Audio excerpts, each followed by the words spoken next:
ないへようこそ。 Hello there, morons. Welcome back to another JNEWS. I was looking through my comment section the other day, and I found this comment from Laz Pez Bendez, and it says mechakucha a mess. Isn't it mechakucha, not instead of mechakucha? And ASDF exclamation mark 12131. So yes, it is just a typo. I thought so. I know I'm not crazy just yet. Wow, I was embarrassed to see that, because as I told you in a previous video, I do my best to make sure there are no mistakes in these, because it's important that you get actually you get correct information. I would hate for someone to walk away from this video and say, "Oh, it's mechakukucha. Your hair is mechakukucha," or this table, kono tsukue, this desk, kono tsukue wa mechakukucha. So that's of course a mistake. So let's revisit that video. I'm going to take down that video. That video he's talking about is called mysterious smoking package at pizza place. So what we're going to do is redo that video right now. I do have the notes right in front of you. Let me explain the story. And Ben, for those of you who are wait, don't click off yet, because I have a bonus. Thanks to that mistake, I'm going to improve the lesson and give you something much more interesting. Well, much more interesting, just very, very useful. Even I learned something out of it. So let's get to it. Piza屋にwell, let me explain the situation first. Now, there's a pizza place in England named Hello Pizza or something, and which is a very Japanese sounding name. That's the kind of pizza place a Japanese company would call, or Japanese people would call their pizza place Hello Pizza. So anyway, they were in apparently a part of town where there was some gunfire, and a shell casing of a shotgun fell into one of their pizza boxes, and as a result they felt compelled to report this to the police. Now they say that they had to report this or they would lose their insurance. So they did. Okay, that's fair. Apparently the fact that they reported it to the police did not sit well with the person who shot the gun. So that person returned to the pizza place with a box, a mysterious box, and they threw the box into the place. Now, at that moment, at the time that they threw it into the pizza place was not very busy. They were just sitting around, relaxing, I guess, waiting for an order to come in. When the box came in and it started to smoke, they thought, "Oh my God, you know, what is this?" If you see a box coming into your pizza place, of course you're going to run. So they ran to the back, but then the box of fireworks, as it turned out to be, exploded, and about 70 fireworks just flew everywhere, and the pizza place was filled with smoke and fireworks, and it must have been quite terrifying for them. Long story short, the pizza place was fairly destroyed. It was a bit of a mess. But you know, it made for great video and this particular lesson. So that story seemed to be interesting enough for Japanese news agencies to pick up, and that's what they did. So on ANN News CH, I found the video, and they talk about that particular story. So let's go through some of the vocabulary, and it's pretty useful. I'm not going to go through everything, though. Oh, you know what? Yeah, here we go. Let's go through the headline right here, as you can see on my right, and we'll go through some of the vocabulary, and I will teach you some very interesting alternatives to mechakucha, which is a kind of onomatopoeia.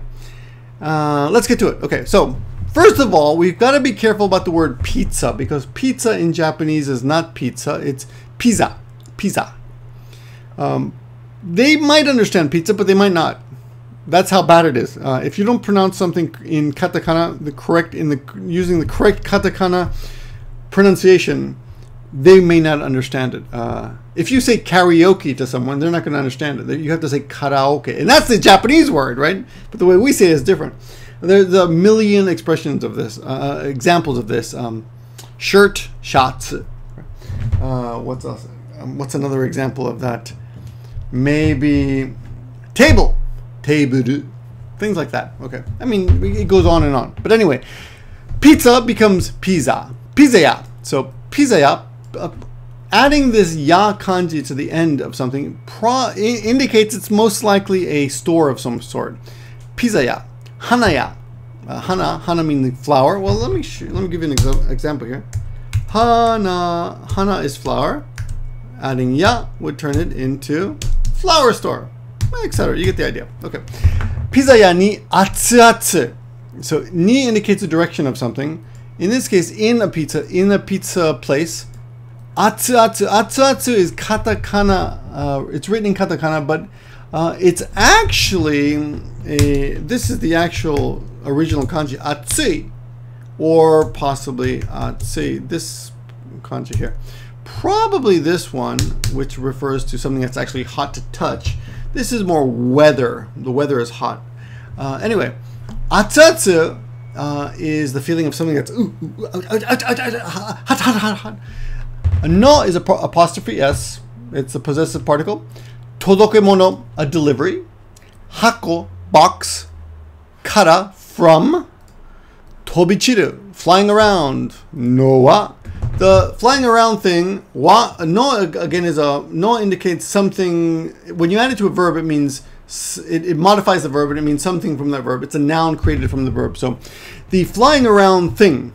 So tobichiru no is the subject there, or topic. Well, I guess noun subject. Wa topic marker, meaning as for, literally. So at a pizza place, in a pizza place, some hot package in the from the box.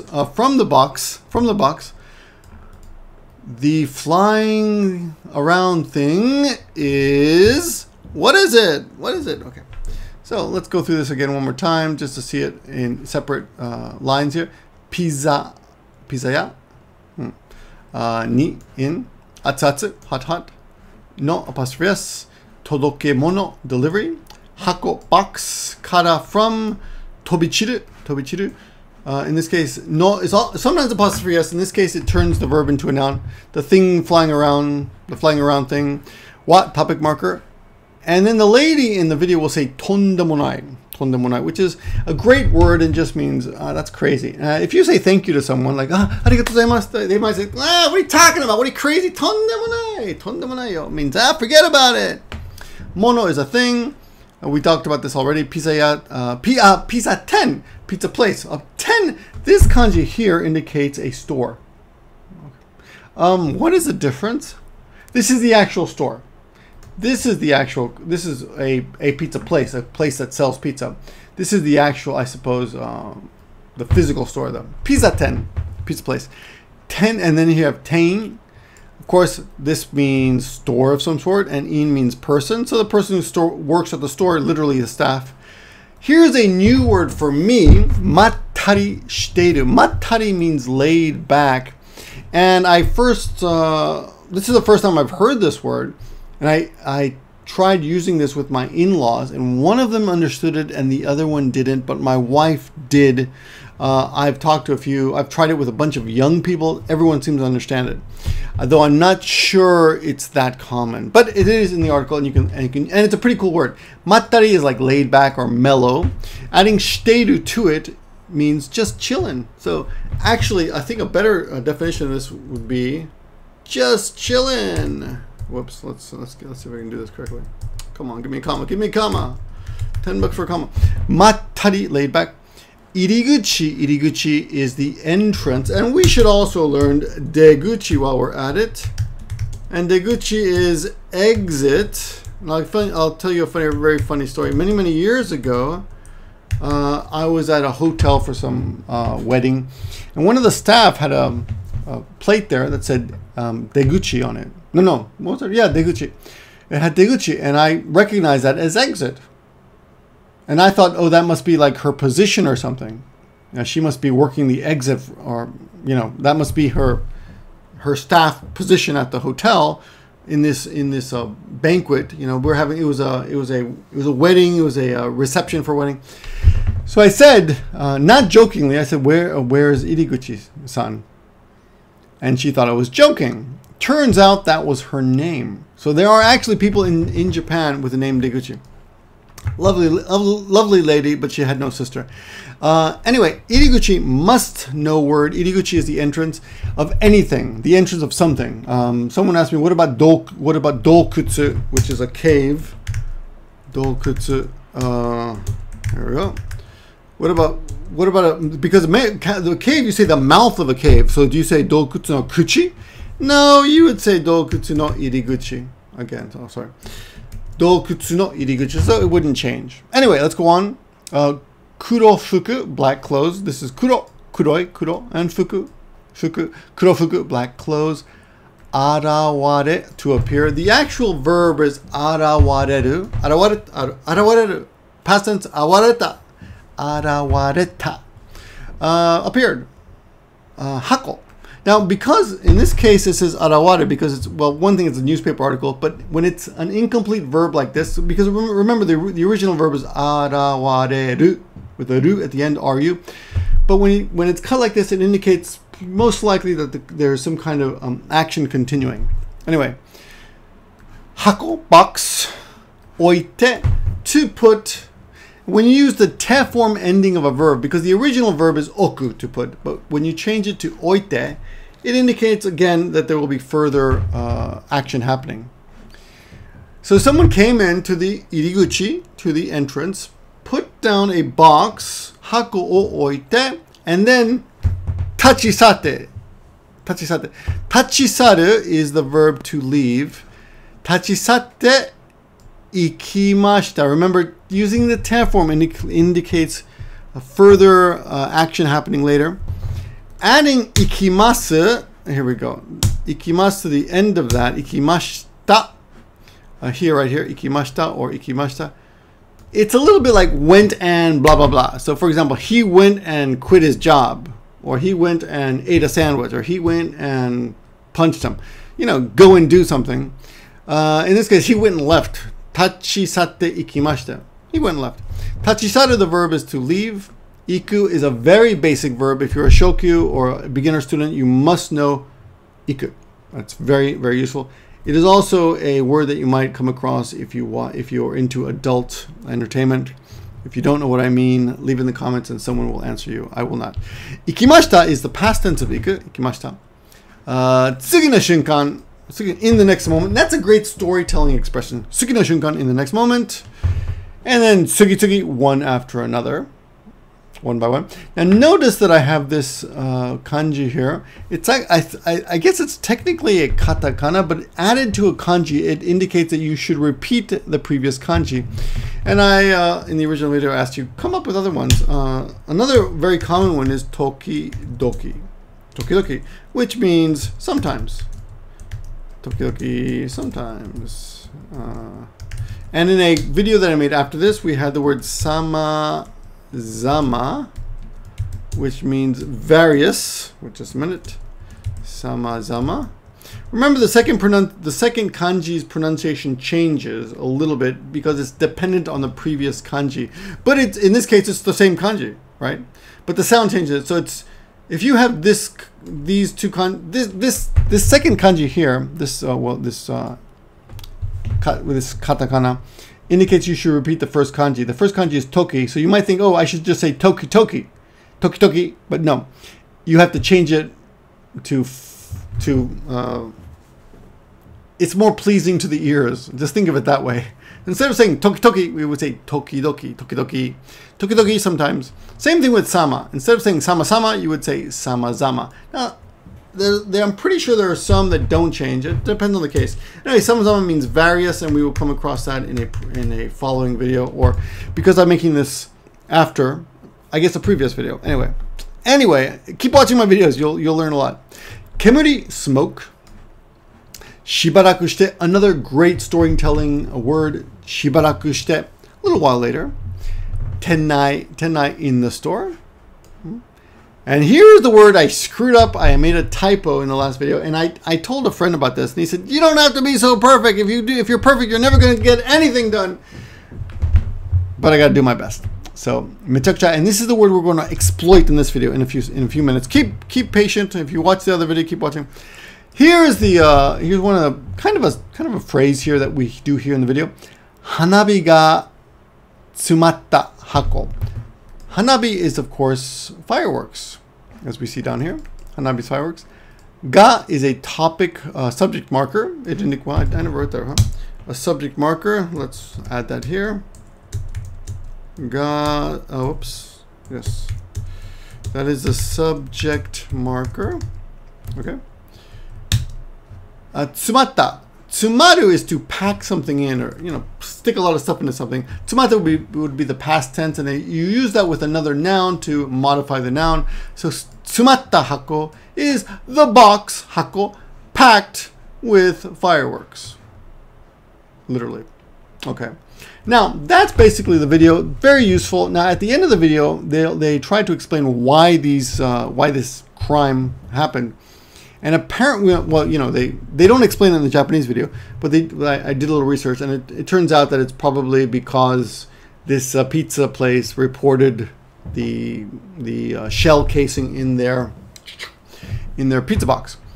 So this would be an unjustified resentment. This is the reason they did it. They went overboard. And in Japanese, you would say saka urami. Urami is a grudge. Saka is like it means backwards, so literally backwards grudge, but conversationally unjustified resentment.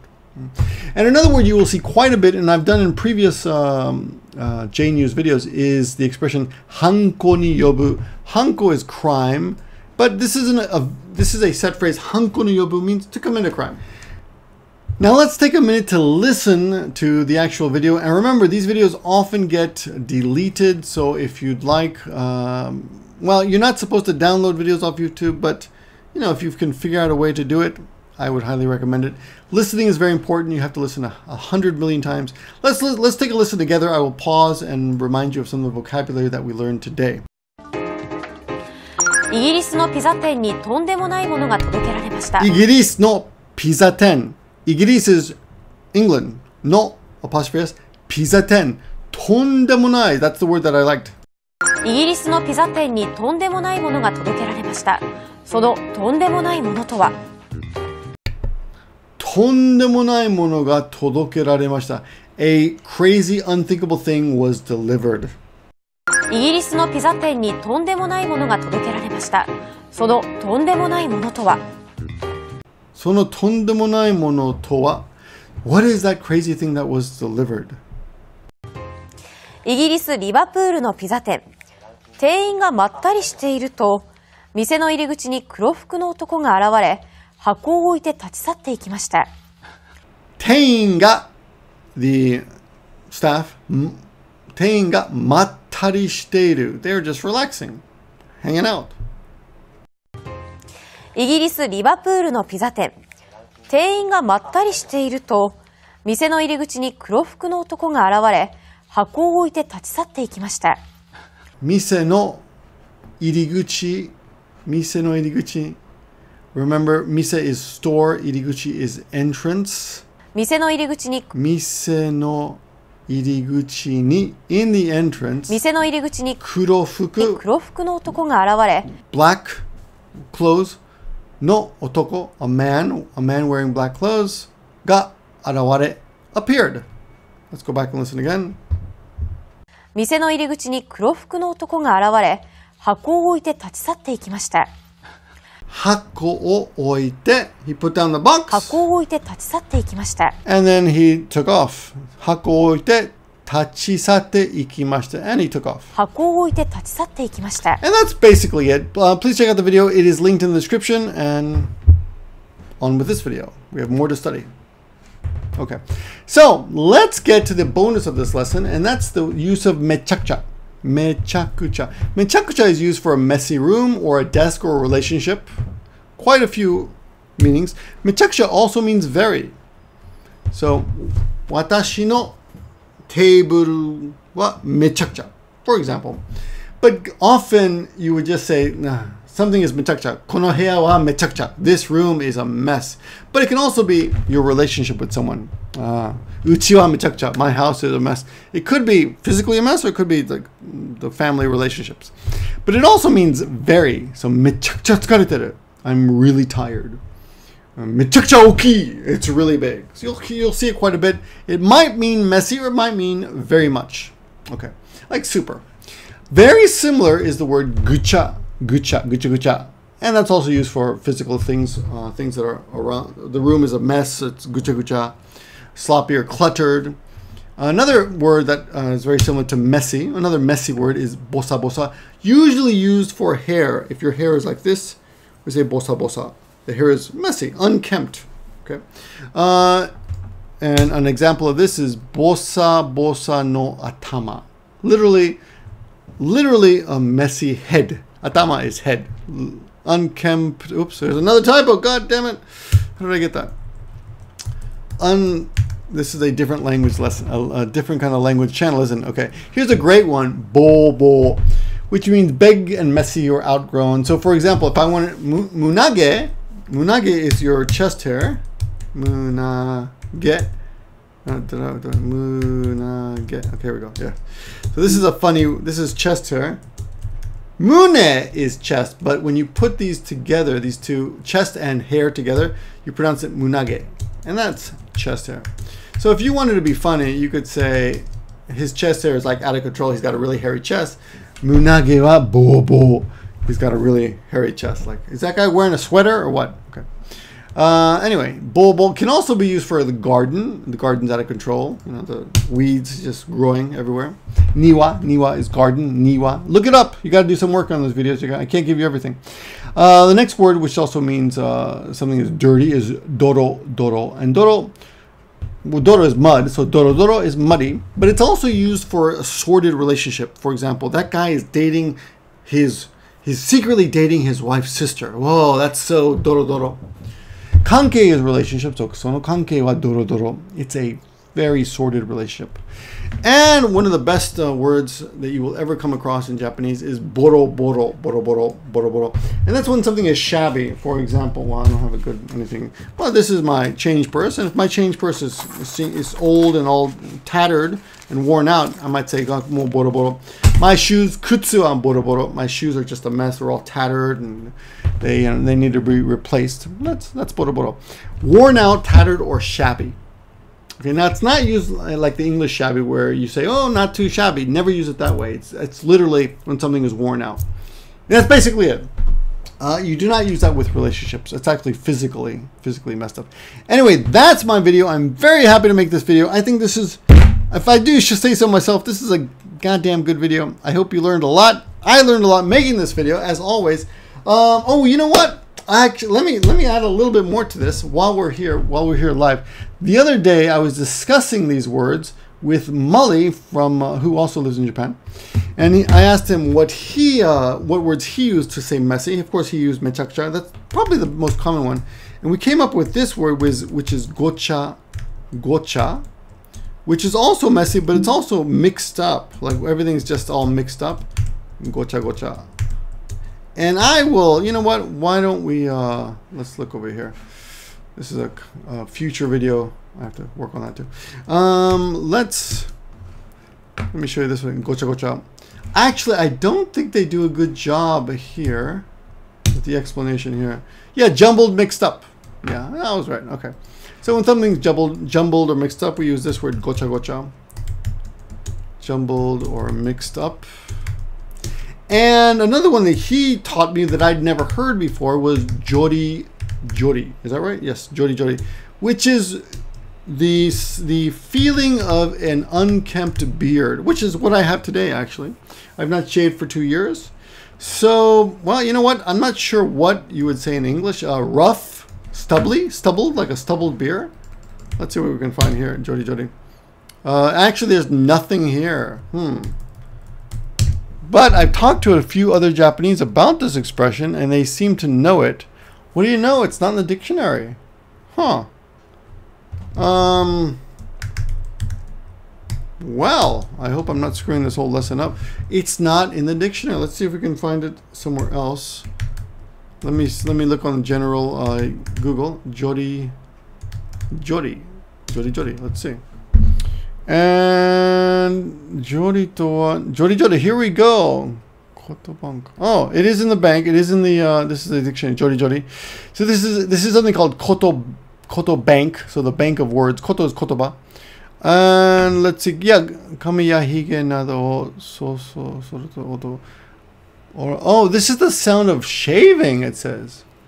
Kamiya hige nado soru oto. The sound of shaving, it says. Well, you know, let's leave that as a question mark for a future video. I'll get back to you on that one. But he says that he's often a little bit unshaven, or he has like 2 or 3 day stubble. And that's the word that they use to describe that. Okay, so there you go. There's something there.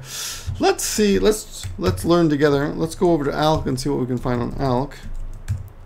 ALC.alc.co.jp often has. It's a bit tricky to use that place because some of the definitions are just unused in English. Yeah, there's nothing there. How about just jori? No, this is nothing appears at all. Let's see if we can find it in katakana. Jori. No, nothing appears at all. So what do you know? So it might be something new. But I do want to show you something funny that that Molly told me about. Marlboro. Let's see.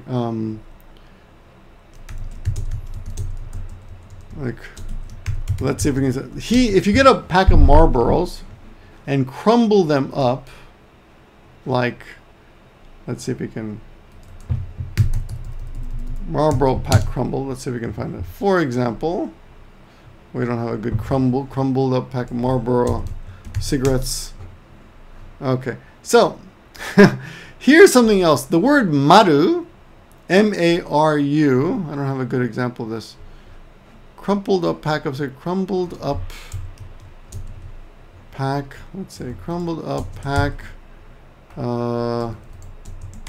I don't think the order matters. Marlboro cigarettes. The word maru, M-A-R-U, indicates complete. So completely. Yes? You got that? Let's add this to the end here. Oh, here we go. Here's a good one. Okay. So just, maybe I was not, here we go. Okay, so we have a crumbled up pack of, let's say, let's go back to jori, stubbly beard, or sound of shaving. Okay. Anyway, maru often indicates complete. Maru actually means circle. So you can think completely. Circle, or as an adjective, completely, blah, blah. So this was his very bad pun. Maru boroboro.